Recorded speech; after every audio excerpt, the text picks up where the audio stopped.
Okay, welcome back to another video, and hopefully you can see we are looking at 9 Years of Shadows. I just beat the, secret boss, so I haven't actually beaten the game yet, but I'm about to, and I thought I'd get my review out, and before I did so let's open this up. And of course this is spoiler territory, so hopefully I don't mention too many things, but you can see, well, I kickstarted this, and it starts off like a regular Castlevania or Metroid game here. Let me get out of that. Okay, so you can see I've got the blue armor, or water armor, whatever it's called. And these were previewed during the development process, so that's not too much of a spoiler. So it does do water elemental damage. The next one, green, does earth elemental damage, and fire does fire elemental damage. There is the yellow, or Zeus armor, which does lightning damage, and there's one more that I can't show you because I don't want to do too many spoilers. You can see that backslash there, which you'll want to do practice earlier, and it's interesting because I'm actually playing on the Pro controller right now, and there's a feedback. Whoo, that was close. Not feedback. Whatchamacallit? Not motion controls. Vibration. Thank you. Okay, so that's how you kill. Later on, you'll see enemies that have the blue outline, or the yellow outline, the green outline, the red outline, and yeah, so their enemies are weaker to those actually. And if you hit the A button, not only does each of these have an additional form you can get, and lets you do different traversal things through the areas, and what else? There's different attacks you can do as well. So that's all pretty cool. And I'm glad I kickstarted it because the game is freaking awesome. You can see my life bar there. It's fully upgraded. You start off with 2 hit points, and you can get 4 hit points. So that blue light bar is your both your light meter and your shield. If that goes to 0, then you'll start taking damage. And the game really forces you to get good, which I like. Although I'm already kinda good, so I didn't have trouble with too many of the bosses. Maybe 3 attempts max, except for, like I said, that super secret one. But let's go ahead and look at the map.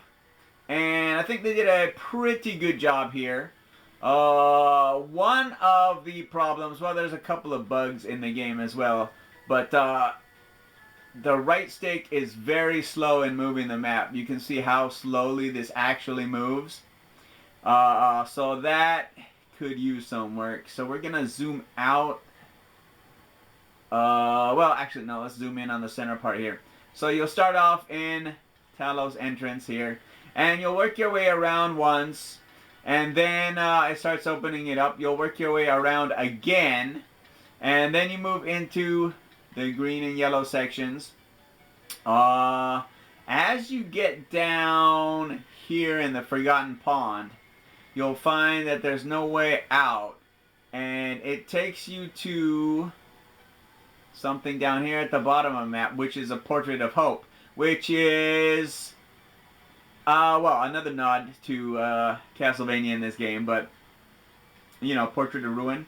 So you'll go through 3 different portraits, one for each of the main sections here that accompany the main suit pickups.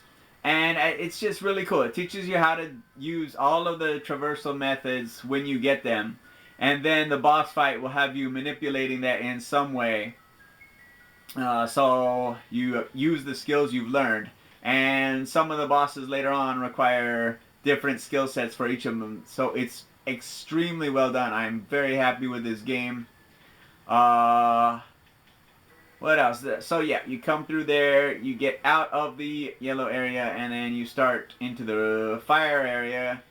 Because, you know, that's always required in any game. The Capra Cauldron's here. So you'll do that, and eventually you'll get sort of blocked. But if you try to go upstairs, so it forces you down into what is it? The Talos core here, I think. And then you get that thing going. And you finally go up into the upper quarters, which you can access a little bit early on here from the green and the red areas. You can see the elevators. That's one thing about traversal. Well, a couple things about traversal. If you get everything along the way, which you should do if you're diligent, then there's really no need to ever go back into any of the areas. I had missed one room off to the side here, and I intentionally missed a boss fight, so because it was really difficult and I wanted to power up first. But other than that, yeah, there's no real need to go back to any of these areas, which is kind of a shame. But like I said, unless you missed something. And one thing I did miss was an item just here in the early section, but I didn't have the skills, and I forgot that I've already opened up the map. So I was racking my brains, and I finally figured out that it had to be in the opening section without the skills, because where else could it possibly be? Everything else was closed off. And yeah, there are a few bugs. I think down here there was one thing that had a hole in the left, so I was trying to go and get into that room for ages and ages and ages, and finally upon a reload it proved to be a solid wall, so that was a dud. And I think you can also see some walls there that are solid now that shouldn't actually be solid. So, you know, there are a few minor bugs. I think the game's crashed on me once and almost crashed today, but not too many problems, honestly. Like I said, the combat's fantastic. The map is well done. Unfortunately, there's no easy way to traverse back. Like Symphony of the Night has teleportation rooms which can zip you around the castle, and they're pretty convenient. The only one I've found is this huge central corridor here in the Capra Cullens, and of course the main elevator, which is also very trippy. You can see I have not gone up to the final area yet, and I won't name that for spoiler reasons. But yeah, it's really well done. One of the best bosses I fought in a long time is up there in the upper quarters, and it involves another game that I really, really like. So, well, this game involves a couple of games I really, really like. So, I don't want to spoil any of those bosses for you, but once you hit those bosses, you'll understand what I'm talking about. And so you can see the red notes on the upper right, blue notes. The red notes will, again, get you your health upgrades. The blue notes, and the one that I was missing for the longest time, will get you your light bar upgrades. There's armor upgrades, and then one more which you get for completing the quests here. And let's see. If we go to the right, that's the R button. You got the settings here: game, control settings, accessibility. So show tips is enabled, and well, they're not really tips, but okay. Control settings, so tells you your controls here: accessibility, vibration, and camera shake. Not quite sure what that is. Audio, your sound effects volume, and music volume. I just realized the volume's really low, so there we go. And if I hit the right, you should get to the bestiary, is it? Oh no, we gotta hit back. Yeah, okay. And I can't go to the right to show you all of the upgrades for, again, spoiler reasons. But let's get on the very cool fire one. And now that we actually have some volume. Did I one-shot that fool?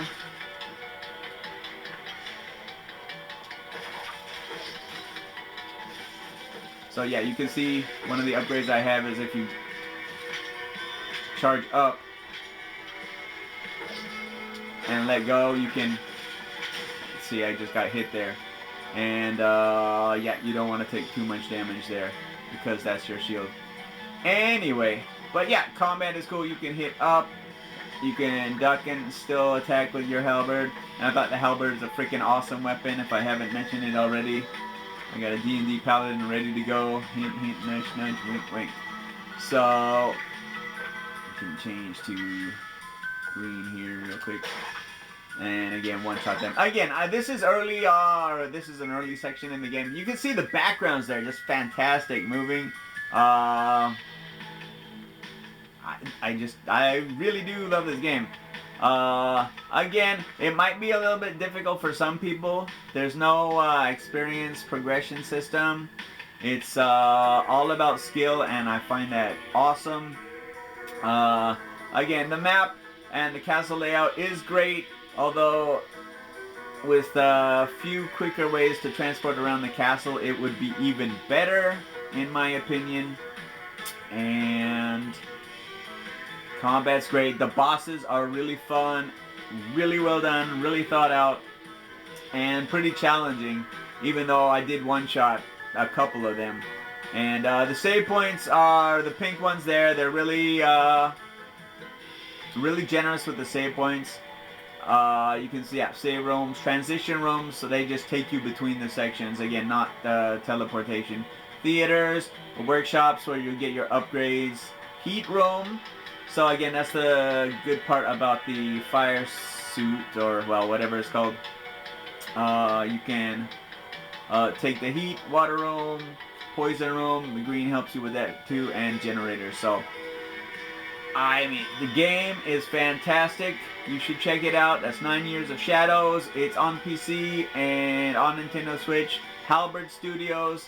They're also doing a Kickstarter for Mariachi Legends, which I'm going to look into. I might pick that one up as well. But yeah, 9 Years of Shadows, fantastic game, fantastic exploration combat game. You can see the map is just like any of the, I guess, second-gen Castlevania games, if you want to call them that, or Metroid games from Metroid Super on. So yeah, check it out if you have a chance, and let me know what you think in the comments. And hopefully this was spoiler-free enough that anyone can watch the whole thing. But again, thanks for watching, and until next time, keep dancing!